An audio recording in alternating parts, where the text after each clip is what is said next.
네, 오늘은 이제 고린도후서가 다 끝나고 전후서가 끝나고 이제 누가복음으로 이제 말씀을 전하려고 합니다.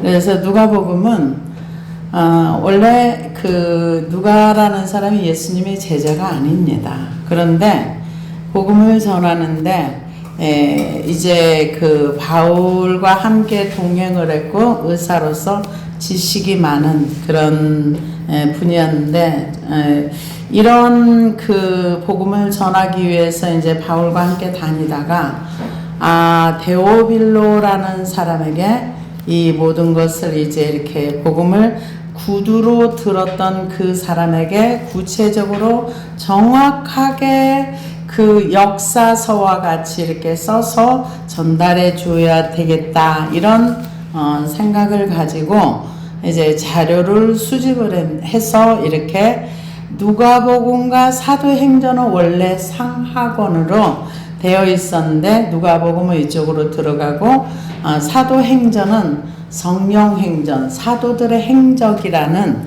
그런 부분으로 이렇게 기록을 해서 나눠 놨습니다. 그래서 이 누가복음에 보면은 의사로서의 전문적인 용어들이 많이 나오고요.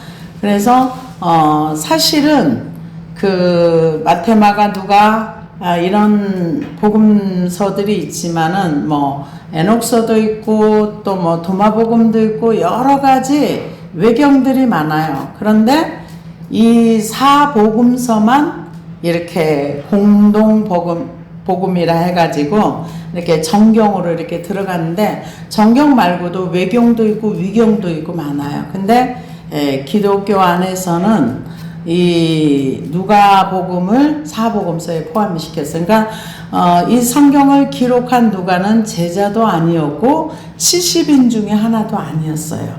그런데 이때 당시에 많은 사람들이 그 당시의 기록들을 이 사람도 저 사람도 목격자들, 현장에 있었던 사람들, 예수님을 따라다녔던 사람들, 그런 사람들이 이렇게 기록을 해놓은 것들, 또 현장에서 그 예수님과 삶과 함께 했던 사람들을 만났던 것들을 다 자료로 수집을 해가지고 이렇게 기록을 해놓은 것이 역사서와 같이 기록을 해놓은 것이 누가복음입니다. 그래서 우리가 사도행전에도 보면은 그 예수님의 제자 마띠아를 뽑을 때 예수님의 제자는 아니지만 항상 예수님과 함께 있었고 항상 예수님과 동행했던 사람들, 그러면서 죽으심과 부활을 함께 경험했던 사람들 중에서 제비를 뽑아서 마띠아를 뽑아서 예수님의 12제자의 반열에 들어가게 한 거예요.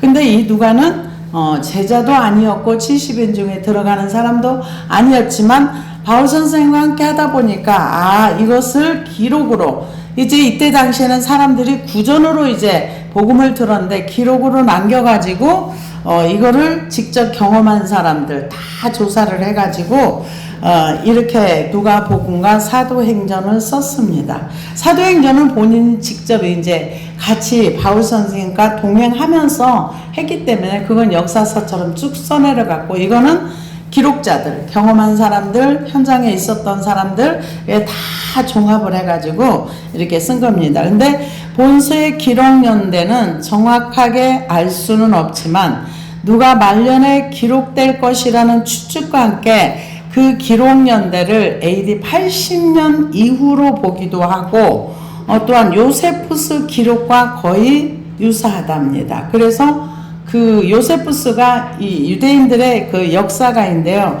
그 연대를 AD 93년으로 4년으로 보기도 하는데 이거는 그냥 그렇다 이렇게 학자들이 얘기를 하고 있습니다. 그래서 80년에 기록한 건지 94년에 기록한 건지는 모르지만 요세푸스 기록과 거의 비슷하다 이렇게 얘기를 합니다. 그래서 기록된 장소는 확실하게는 알 수는 없지만 로마에서 기록됐을 것이다. 아니면은 어떤 학자들은 누가의 고향인 안디옥에서나 그 기록했을 것이다. 아니면은 예배소에서 기록됐을 것이다.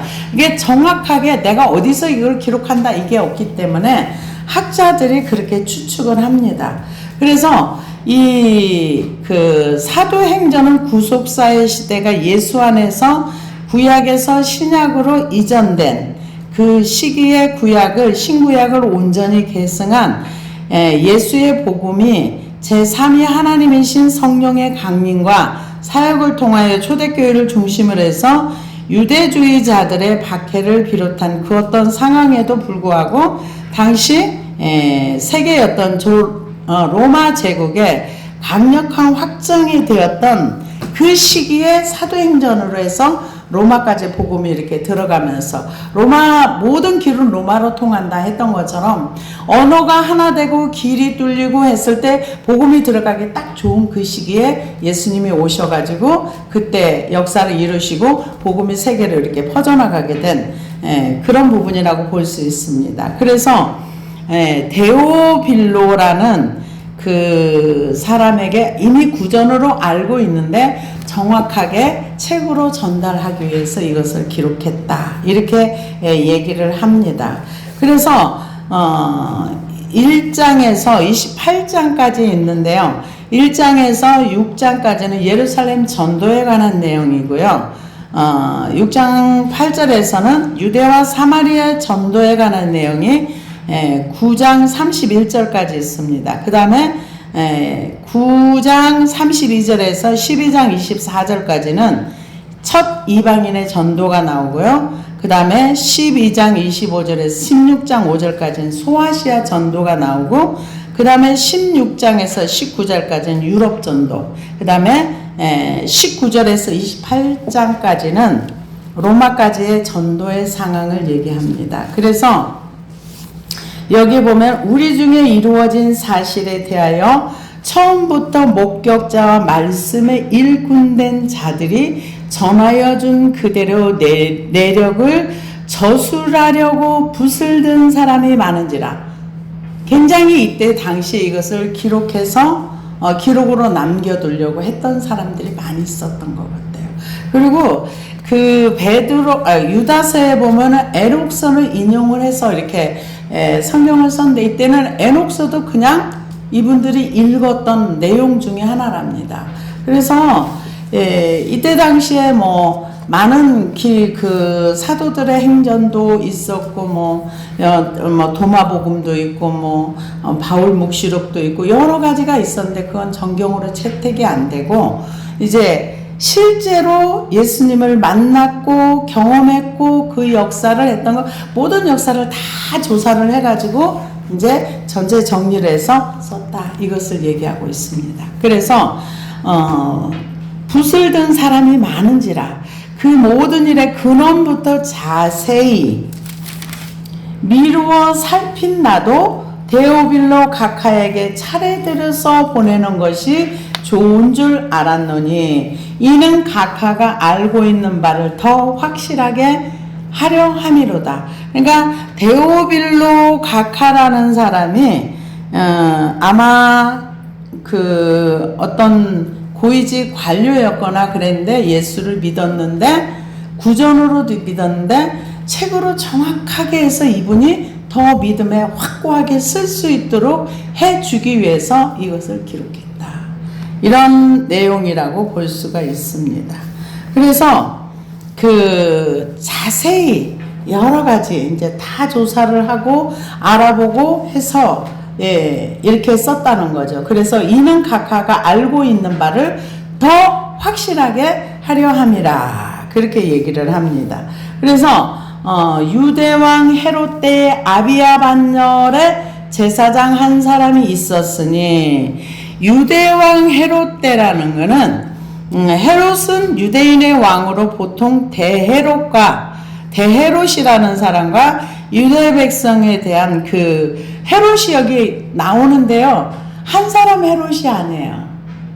대왕 헤롯이 있고 그 다음 또 헤롯이고 그래서 이 성전 건축을 거의 한 8, 90년을 했는데 이 하다가 다음 때 이렇게 넘겨준 그런 사람인데 이 사람은 굉장히 원래 유대인이 아닌데 유대교의 이제 그 통치를 이제 로마로부터 받아서 이렇게 분봉 왕으로 하고 있을 때 예루살렘의 사람들의 유대인들의 마음을 사기 위해서 성전 건축도 해주고 그러면서 정치적으로 굉장히 그쪽에 아주 눈이 밝은 정치를 잘하는 사람이었는데 인간성은 정말 개떡이었던 것 같아요. 왜 그러냐면은 이 사람은 정권 유지를 위해 정적을 제거하는데 자기 자식, 아내, 장모, 처남, 삼촌 이런 사람을 죽일 정도로 잔인한 사람이에요.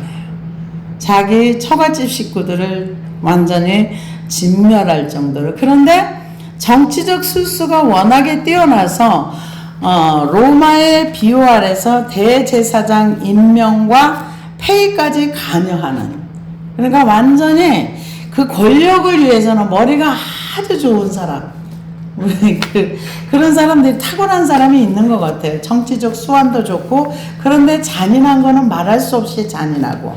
그런데 이제 그런 사람이 통치를 하는 그때 이제 세례 요한이 태어나고 예수님이 태어난 거죠. 그러면서 여기 보면은 아비야 반열이 나옵니다. 그때 헤롯 왕 때에, 유대왕 헤롯 때에 아비야 반열 제사장 한 사람이 있었으니, 이 아비야 반열이라는 거는, 반열은 에페메리아라는 단어를 쓰는데요. 동안, 때마다 이런 뜻을 가지고 있는데, 어떤 그 제사장, 그러니까 이스라엘 백성의 제사장의 가문이 24반열로 이렇게 되어 있습니다. 근데 24반열로 되어 있는데 아비야 반열은 8번째 반열이에요. 이걸 누가 만들었느냐? 다윗이 왕국을 건설하고 이제 매일 제사장들이 와서 이렇게 제비를 뽑아가지고 이렇게 제사를 드리는데, 역대상 24장 10절에 보면은 7째는 학고스, 8째는 아비야요. 그러니까 아비야 반열의 제사장인 한 사람이 있는데 이 사람 이름은 사가랴요. 이렇게 얘기했는데, 사실은 그 이스라엘 백성이 타락하고 나서 그 바벨론 포로로 간 다음에 이 제사장 가문이 다 안 돌아왔어요.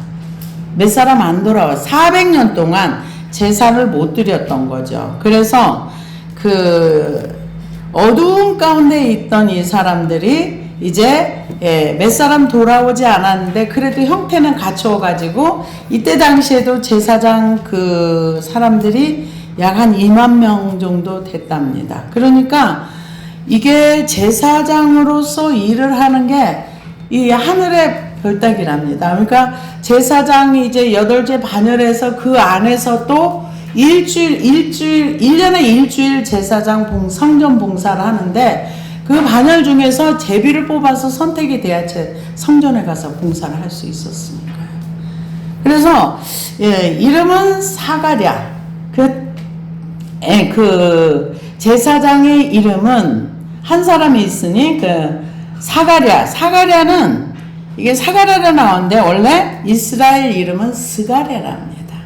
스가랴라고 하면 유대사에서 흔한 이름이고 여호와께서 기억하신다라는 뜻을 가지고 있고, 엘리사벳은 내 하나님은 맹세의 하나님이시다 이런 뜻을 가지고 있답니다. 그런데 여기 보면은 그의 아내의 이름은 아론의 자손이니 이름은 엘리사벳. 그러니까는 이 제사장 가문에서 아론의 제사장 가문의 딸을 이렇게 취한다는 것은 굉장히 대단한 거랍니다. 왜냐하면은 제사장들은 결혼도 함부로 하면 안 돼요. 유대인 중에서 아내를 택해야 되고 반드시 처녀여야 되고, 그리고 이런 어떤 규정이 있어요. 이혼한 여자는 안 돼요. 그리고 만약에 이혼한 여자하고 제사장이 결혼하려면은 전 남편이 제사장이었다가 죽었거나 했을 때, 아니면 어떻게 사별을 했거나 했을 때만 그렇게 되는 거예요. 근데 아론 후손의 이 제사장 가문에서 엘리사벳을 아내로 취했다는 건 이 사람 대단한 거랍니다. 그래서 그런데 이 두 사람이 하나님 앞에 의인이니 주의 모든 계명과 규례대로 흠이 없이 행하였더라. 이게 중요한 게, 하나님 앞에요. 하나님 앞에 계명대로 흠이 없이 행하였더라. 이 얘기는 우리는 예수 그리스도를 통해서 죄 사함을 받고 의인이 됩니다. 그런데 여기에서 의인이었더라는 것은 하나님의 율법으로 볼 때 뭐 저런 게 다 있어, 이런 소리 듣지 않을 만큼 경건한 삶을 살았다는 거예요. 사람 앞에서도 손가락질을 안 받고 하나님 앞에서 살 때에도 욕 안 먹을 정도로 하나님 앞에서나 사람 앞에서 깨끗한 삶을 살았다는 거죠. 그런 삶을 살았다, 이제 그렇게 얘기합니다. 그래서 흠이 없이 행하였더라. 엘리사벳이 잉태를 못함으로 그들에게 자식이 없고 두 사람이 나이가 많았더라. 근데 이때는 유대인들 이제 그 풍습에는요, 자식이 없는 거는 굉장히 하나님에 대한 죄 형벌로 받아들였답니다. 그러니까 랍비나 제사장 이런 사람들은 그랬는데, 유대 랍비 사람들은 사람 앞에서 파문이 당할 수 있는 7가지 유형을 기록한 목록 서두에서 유대인이면서 아내가 없고 또 아내가 있으면 자식이 없는 사람이라고 돼 있답니다. 이건 랍비를 얘기하는 거예요. 그 랍비들이 그 유대인으로서 랍비로서 이렇게 자격 박탈되는 거, 자식이 없는 거, 아내가 없는 거, 이제 그런 사람은 랍비로서 자격이 없다, 이렇게 얘기를 했답니다. 그래서 아내가 있으면서 또한 자식이 없는 거, 합법적인 이혼의 사유가 되었답니다. 그런데 지금 이 두 사람은 흠이 없이 살았는데 애가 없는 거예요. 그런데 엘리사벳이 잉태를 못함으로 그들에게 자식이 없고 두 사람의 나이가 많더라. 마침 사가랴가 그 반열의 차례대로 하나님 앞에 제사장 직무를 행할 때, 유대인들이 한 2만 명 정도 되는데, 종가에 따라서 24반열 정도로 각 반열에 1000명 정도가 된답니다. 그런데 일주일 동안 일을 해야 되는데, 한 주간 그 성전에 가서 일을 하는데 1000명에서 몇 사람이나 그 성전에 가서, 이거는 하늘의 별따기래요. 일생 동안 성전 봉사 한 번도 못하고 끝날 수도 있대요. 제사장이지만 채비에서 못 뽑히면 그럴 수가 있답니다. 근데 이 제사장들이 바벨론 포로 당시에 다 안 돌아왔어요. 돌아오지 않았어요. 그래서 4반열만 돌아왔습니다. 하김, 예수와 인멜, 바수, 훌, 이 사람들만 에스라의 지도하에서 돌아왔어요. 그런데 그 중에서 이제 아비야 반열, 8째 반열에 속하는 이 사람은 이제 와서 이제 제사장 직무를 이제 하면서 하나님을 섬기는데요. 그래서 제비를 뽑아서 각 반열로 이제 들어가서 이제 하게 된 거죠. 그래서 마침 사가랴가 그 반열의 차례대로 하나님 앞에 제사장 직무를 행할 때 제사장의 전례를 따라 제비 뽑아 주의 성전에 들어가 분향하고, 이 정말 로또 맞은 거랑 마찬가지예요. 하나님 앞에 이게 숫자가 많은데 지금도요, 그 유대인들 제사장들 엄청 많아요. 제사장 학교가 있는데 몇만 명이 돼요. 근데 그들도 지금 이제 과학이 발달이 되다 보니까 아론의 제사장의 후예들 DNA 검사 다 해가지고 그 후손들만 제사장 학교에 다녀서 제사장 공부를 하고 성경만 배운답니다. 그래가지고 이스라엘은 지금 현재 문제가 굉장히 많더라고요. 돈을 안 버는 사람이 너무 많아요. 이 랍비들이나 제사장 이런 사람들은 돈을 일절 안 벌어요. 그리고 이제 수학이나 과학 이것도 공부도 안 해요. 성경만 공부해요. 그러다 보니까 여러 가지 문제가 굉장히 많더라고요. 그래서 지금 현재 그 쪽에 있는 사람들이 그 구약의 전례대로 하면은 여자들이 굉장히 숫자에도 안 들어갔잖아요. 그게 현재에도 지금 우리가 생각하지 못하는 그런 일들이 지금 이스라엘에서 일어나고, 만약에 버스를 탄데 여자가 앉아있어. 위로 쓰라고 그러고. 그런 일들이 지금 현재 일어난답니다. 그래서 만약에 무슨 일이 일어나면 그분들은 군대도 안 가요. 돈도 안 벌어요. 그러면 돈 누가 버냐고요.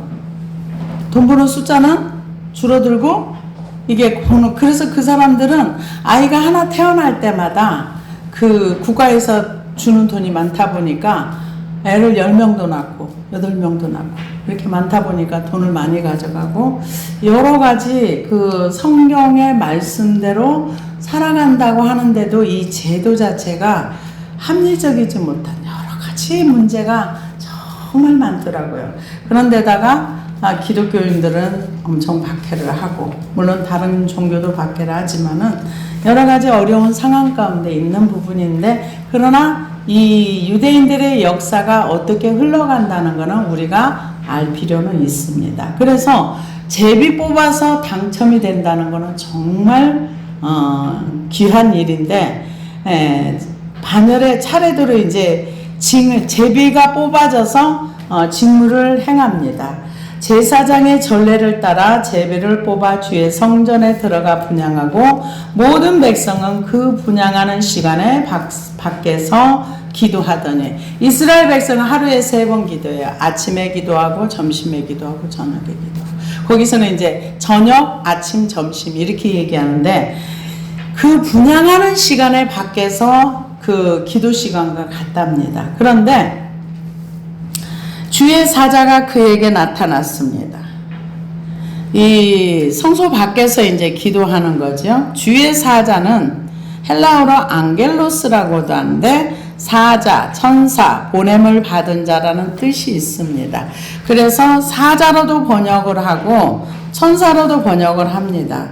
그런데 우편 여기에 보면은 분향하는 시간에 이제 나타났습니다. 사자가 향단 우편이라고 나와 있는데요. 향단은 번제단은 달라요. 번제단은 성소 밖에 있는 거예요. 그 성소 밖에서 번제단 밑에서 이렇게 피를 이렇게 해가지고 이렇게 바르고, 향단은 성소 안에 있는 거예요. 성소 안에서 분향을 하는데, 그곳에 이제 천사가 나타났습니다. 그래서 천사가 나타나가지고 뭐라고 얘기합니까? 주의 사자가 그에게 나타나 향단 우편에 선지라. 사가랴가 보고 놀라며 무서워하니, 천사가 그에게 이르되 사가랴여 무서워하지 말라. 너의 간구함이 들린지라. 이게 천사를 보니까 엄청 무서운 거예요. 무서워하니까 무서워하지 말라. 전 천사를 아직 한 번도 못 봤어요. 근데 보신 분들도 꽤 있더라고요, 천사를. 그런데 누가 전에 한번 그 얘기를 했더라고요. 신부님이신가? 교회에서 이제 그 안에서 기도하는데 이름을 불렀나 봐요. 그러니까는 졸도를 했대요. 너무 놀래가지고. 하나님이 계신다는 걸 믿지도 않은데 갑자기 누군가 나타나 자기를 부르면 그러겠죠. 그랬다는 얘기를 들었는데, 이 사가랴도 엄청 무서워했습니다. 그런데 천사가 뭐라고 얘기하냐면 너의 간구함이 들린지라. 그러니까 무슨 기도를 했겠어요? 자식 달라고 기도한 것 같아요. 들린지라. 내 아내 엘리사벳이 내게 아들을 낳아주리니 그 이름을 요한이라 하라. 이름까지 지어줬어요. 이름까지 지어주면서 이제 요한이라 이런 얘기를 해주셨는데요. 요한이라는 뜻은 하나님께서는 자비하시다, 이런 뜻이 있습니다. 하나님께서는 자비하시다. 천사가 이름까지 지어준 거죠. 그러면서 너도 기뻐하고 즐거워할 것이요 많은 사람도 그의 태어남을 기뻐하리니. 근데 하나님 앞에 기도해서 얻은 자녀들은 참 하나님 앞에 이쁘게 쓰임받는 것 같아요. 왜냐하면 한나도 자녀로 인해서 얼마나 고통을 많이 당했어요. 얼마나 힘들었어요.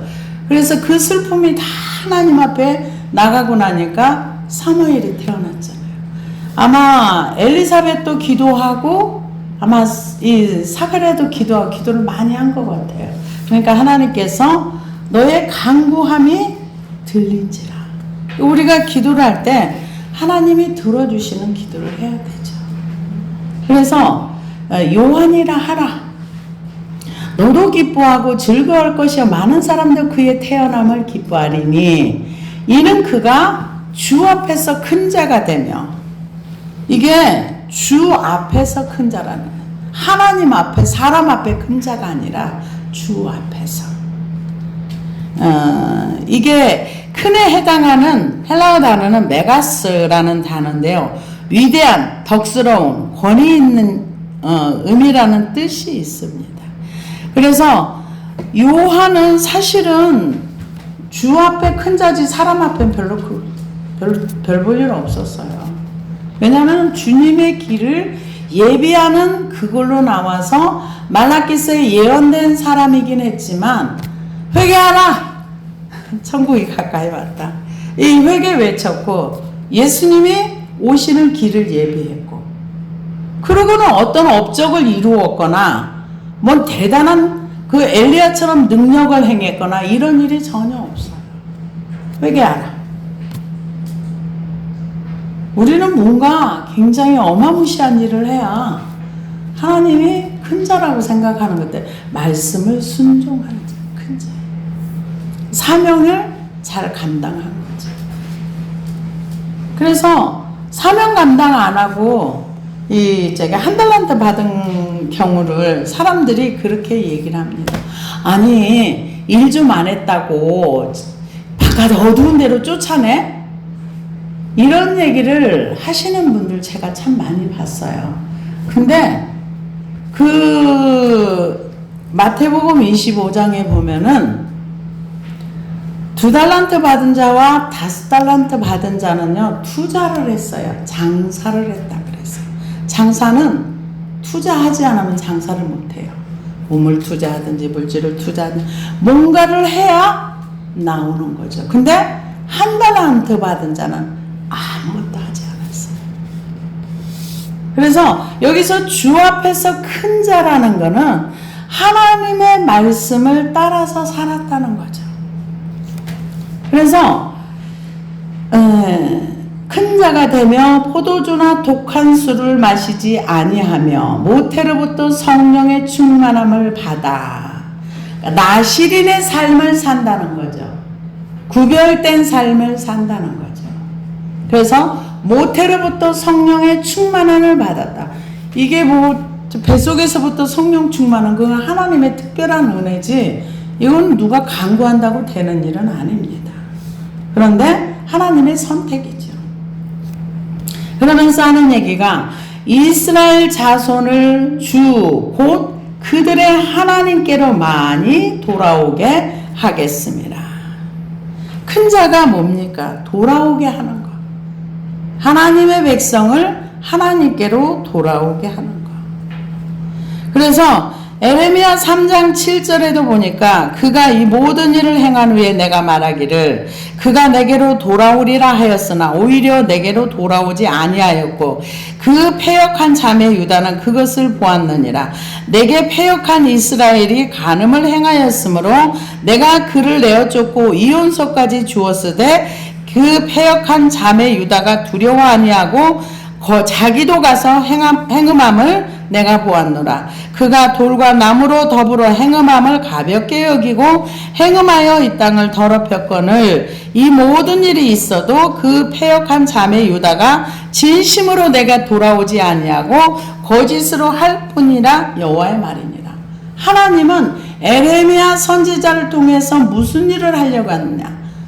하나님의 백성인데 하나님을 떠난 사람을 돌아오게 하는 거. 돌아오게 하는 역할을 세례 요한이 한다는 거죠. 그래서 이 에스겔 3장 17절에서도 인자 내가 너를 이스라엘 족속의 파수꾼으로 세웠으니 너는 내 입의 말을 듣고 나를 대신하여 그들을 깨우치라. 가령 내가 악인에게 말하기를 너는 꼭 죽으리라 할 때 내가 깨우치지 아니하거나 말로 악인에게 일러서 그 악한 길을 떠나 생명을 구원케 하지 아니하면 그 악인은 그 죄악 중에서 죽으려니와 내가 그 핏값을 내 손에서 찾을 것이고 내가 악인을 깨우치되 그가 그 악한 마음과 악한 행위에서 돌이키지 아니하면 그는 그 죄악 중에서 죽으려니와 너는 내 생명을 보존하리라. 하나님이 이 사람을 세우는 목적이 뭐냐? 사람들을 돌아오게 하는 거예요. 그리스도께로 돌아오게 하는 거예요. 지금 이 큰 자가 된다는 이유는 뭐냐? 구별된 삶을 살면서 이스라엘을 주, 곧 그들의 하나님께로 많이 돌아오게. 하나님은 우리의 주가 되십니다. 주에게로 돌아와야 돼요. 딴 데로 가면 안 돼요. 그래서 돌아오게 하겠습니다. 그가 또 엘리야의 심령과 능력으로 주 앞에 먼저 와서 아버지의 마음을 자식에게 거스르는 자를 의인의 슬기에 돌아오게 하고 주를 위하여 세운 백성을 준비하리라. 주를 위하여 세운 백성을 준비한 게 누구예요? 안드레와 베드로는 원래 세례 요한의 제자였어요. 주를 위해 세운 백성을 준비해서 예수님께로 보내드렸습니다. 엘리야의 심령과 이거는 말라기서에 예언된 말씀을 그대로 성취되는 거예요. 그래서 하나님 말씀하시고 그걸 성취하시고 말라기 3장 1절에 보니까 만군의 여호와가 이르노라 내가 내 사자를 보내리니 그가 내 앞에서 길을 예비할 것이요 또 너희의 구하는 바 주가 호련히 그 전에 임하리니 곧 너희의 사모하는 바 언약의 사자가 임할 것이라. 말라기 4장 5절 6절에 보니까 보라 여호와의 크고 두려운 날이 이르기 전에 내가 선지자 엘리야를 너희에게 보내리니 그가 아비의 마음을 자녀에게로 돌이키게 하고 그 자녀들의 마음을 그들의 아비에게로 돌이키게 하리라. 돌이키지 아니하면 두렵건대 내가 와서 저주로 그 땅을 칠까 하노라 하시니라. 이때는요 사람들의 마음이 다 분열되어 있었어요. 누구는 이제 민족주의 로마를 쫓아내야 된다고 막 그런 분파가 나뉘어져 있고 또 여러 이 이스라엘 나라 땅에 정말 사람들의 마음이 많이 분열되어 있었어요. 우리나라도 몇 년 전에는 집안에서 정치 얘기만 했다고 막 싸움 나는 일이 참 많았었습니다. 근데 그런 것처럼 그때 이 유대인 세계에서도 민족주의자들이 로마를 굉장히 미워하고 갑자기 칼 들고 있다가 가서 이렇게 살인을 하기도 하고 이런 사람들도 꽤 있었거든요. 근데 이게 지금 이미 말라기서 400년 전에 예언된 말씀을 사자가 그대로 얘기해 주는 거예요. 어떤 사자? 천사가. 그러면서 세운 백성을 준비하리라. 사가랴가 천사에게 이르되 내가 이것을 어떻게 알리오? 내가 늙고 아내도 나이가 많으니이다. 이분들이 책으로 배웠을 거예요. 아브라함이 몇 살에 아들 낳았다는. 근데 역사에 있는 건 역사에 있는 거고 나오나 하면 상관이 없어요. 그 말씀이 나에게 믿음으로 올 때 믿음이 되는 거지. 지금 아브라함과 똑같은 상황인 거죠. 자식이 나이는 늙고 자식이 없어요. 근데 하나님이 아들을 준다 그래요. 그러니까 이제 얘기를 합니다. 나이가 늙고 내가 늙고 아내도 나이가 많으니이다. 천사가 대답하여 이르되 나는 하나님 앞에 서 있는 가브리엘이라. 이 좋은 소식을 전하여 내게 말하라고 보내심을 받았노라. 야, 내가 너한테 온 거는 내가 임의로 온 게 아니라 하나님이 날 보내서 왔어. 그러니까 너가 애를 안 낳는 거는 하나님이 주신 메시지지 내가 전하는 게 아니야. 그러니까 이 얘기는 뭐예요? 믿어, 이 얘기죠. 믿어, 그 얘기죠. 그런데 보라, 이 일이 되는 날까지 내가 말을 못하는 자가 되어 능히 말을 못하리니 이는 내가 내 말을 믿지 아니하거니와 때가 이르면 내 말이 이루어지리라 하더라. 백성들이 사가랴가 기다리던 기다리며 그가 성전 안에서 지체함을 이상히 여기더라. 대체적으로 빨리 안 나오면 죽었다고 생각을 한답니다. 왜? 성전에 들어가서 잘못해서 아마 사가랴가 뭐가 크게 잘못해가지고 안에 중요하냐? 아마 백성들이 그렇게 생각했을 것이랍니다. 아니면 무슨 일이 있거나. 그런데 그러면서 이제 이 성소 안에 들어갔다 나오는 사람 백성을 축복을 한답니다. 근데 이제 말을 못해요. 그래서 백성들이 사가랴를 기다리며 그가 성전 안에서 지체함을 이상히 여기더라. 그가 나와서 그들에게 말을 못하니 백성들이 그가 성전 안에서 환상을 본 줄 알았더라. 그가 몸집으로 뜻을 표시하며 그냥 말 못하는 대로 있더니 왜 몰랐을까요? 나오면서 이렇게 축복을 해줘야 되는데 밖에서 이제 이스라엘 백성들이 자기 문제를 가지고 기도하고 이제 성소에서 나오면서 이렇게 백성을 위해서 축복을 해줘야 되는데 말을 못하니까 이거 틀림없이 뭐가 있었구나. 어떤 일이 있었구나. 그런데 알 수가 없는 거죠. 일단은 말을 못하니까. 말을 왜 못합니까? 불신앙 때문에 못하는 거죠. 그러니까 이 불신앙은 참 힘든 것 같아요. 근데 이 사가랴처럼 이렇게 하나님을 믿지 않아서 이렇다 하면은 그게 이제 되는데 우리는 진짜 자기가 불신앙 가운데 있는지 알지 못합니다. 그래서 그 직무에 알았더라. 그가 몸짓으로 뜻을 표시하며 그냥 말 못하는 대로 있더니 그 직무의 날이 다 되매 집으로 돌아가니라.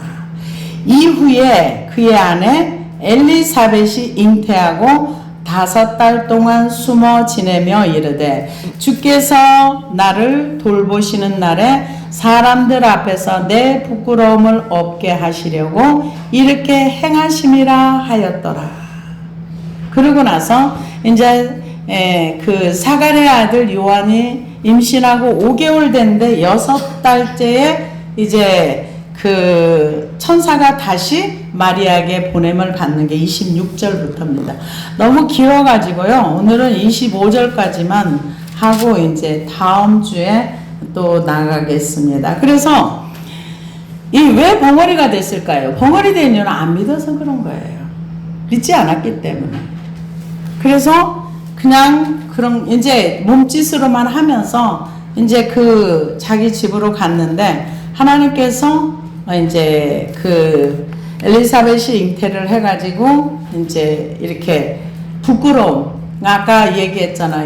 제 아이가 없으면은 뭐 뭔가 어쨌다고 이제 그런 것들을 하루 이틀 받은 건 아니잖아요. 그러니까 주께서 나를 돌보시는 날에 사람들 앞에서 내 부끄러움을 없게 하시려고 이렇게 행하심이라 하더라. 뭐 자녀 없는 사람이 사가랴만 있었겠습니까? 다른 사람도 많았는데도 불구하고 하나님께서 세례 요한을 누구 집에 보낼까 하다가 아마 이 사가랴 가정에 보낸 것 같습니다. 그 외 예수님의 길을 예비하기 위해서 하나님은 항상 하나님의 은혜를 줄 자를 찾으시는 것 같아요. 그 중에 이제 저와 여러분도 한 사람입니다.